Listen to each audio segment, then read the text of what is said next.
Hello, everybody. So you might know this from my Twitter or Facebook. I managed to top 8 my last ProQuest. I thought I'd do a deck tech. Top 8's a great achievement. For me, it's not maybe the highest achievement for people. I also didn't build this deck, but if you're curious, I'll talk you through the deck that I top 8'd with. It's actually Hayden Dale's from Arsenal Pass. You pretty much go watch his video for a better version of this video.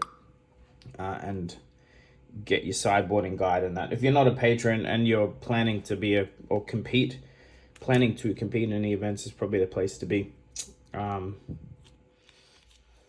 of the deck, obviously, a whole bunch of foil prismatic shields. I always call them prismatic shields, spectral shields. That's what I mean. Equipment. I did play with some PCG slabs. Shout out to Matt Rogers.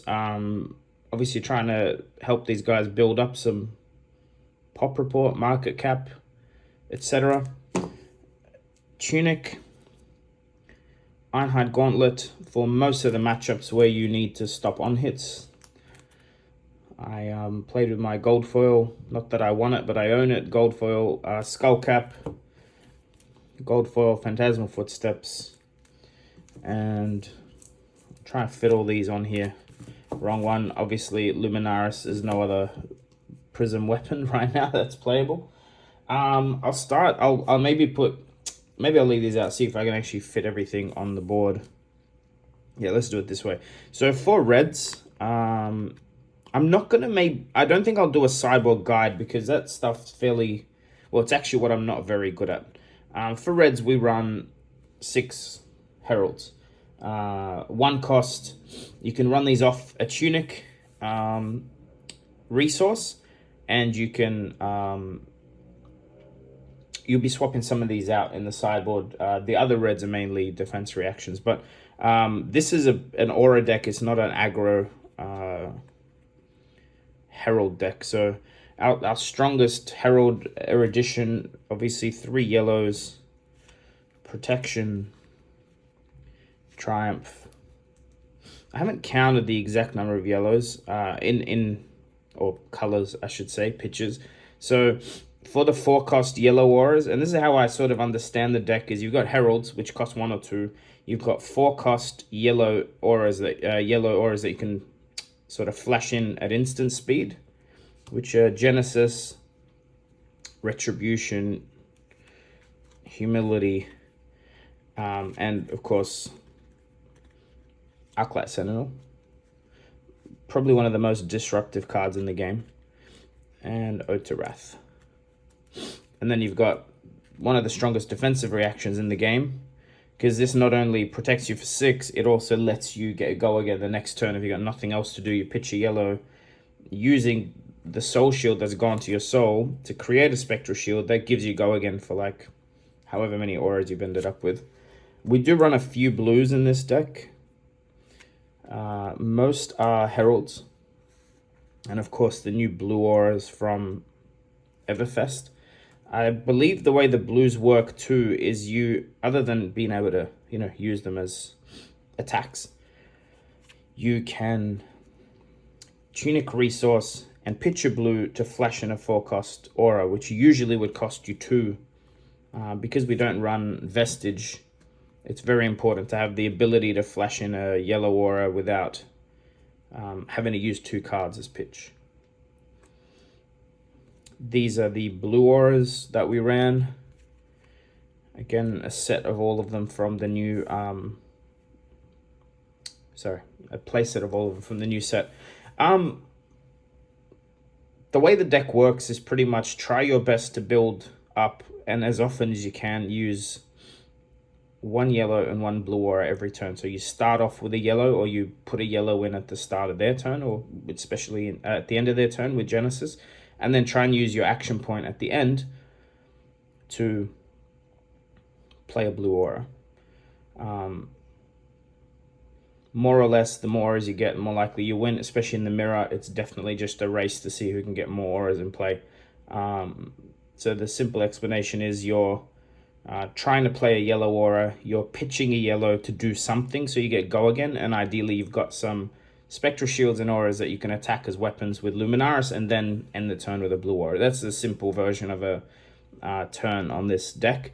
It's very strong. It's pretty much unstoppable if people don't focus on stopping your auras and building them up. You've got Phantasmal Footsteps in case they do pop one of your heralds. If that is the start of your turn, that you can still gain an action point to do everything I just explained. I realized that there's a cool interaction with Phantasmal. Someone, I pitched a blue and played a herald. I pitched a blue to play a red herald, and then they popped it. But because they popped it, popping meaning they used a 6 or more attack, which because of Phantasm destroys the herald completely. Phantasmal actually still works, so that person effectively gave me go again. It probably would have been smarter for them to take the damage, and then I wouldn't have had go again, so I would have had a much smaller turn. For the sideboard, Crown of Reflection and Null Rune. Null Rune is there for the Viserai matchup and Kano, although I never came across the Kano. And Crown of Reflection is the mirror because it also stops Arcane, but it lets you run the gloves, which are good to stop an erudition hit. But also you can use Crown of Reflection to destroy a spectral shield and play one of these from hand as an instant, which is a really big turn. The downside of doing that in the mirror is you lose your Arcane Barrier. You gotta be careful when you time that, when you use it. We run 2 Command and Conquers for the mirror, Sink Belows for Starvo. You'd probably also play this against something like Briar to stop like a Snatch. It works very well against Starvo. Did I say Starvo at the start? I don't know what I said. Prism. You want to run that against Prism. You run that against Starvo to stop hammer hits and other things as well. When you run 1 Prismatic Shield, yellow Raging Onslaught in the mirror, 3 Celestial Cataclysms for the mirror. They're yellows, they're 7s, so they can still pop a Triumph.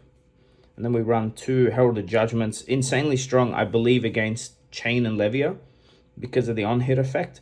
But you're also just, I believe these are there to also balance out yellows, etc., depending on what you're playing. That's the deck. I hope it all fits on the screen. I think it does. I know there's a bit of glare.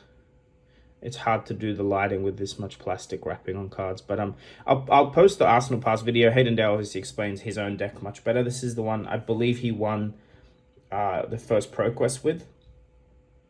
So, yeah, hopefully you enjoyed the video.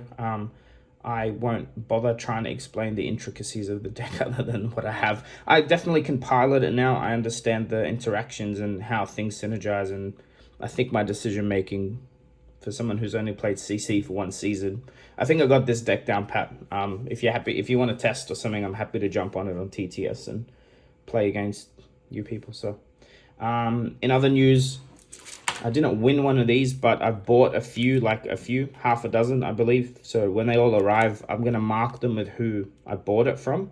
And then I'll be making one big gold foil unboxing, unsealing video.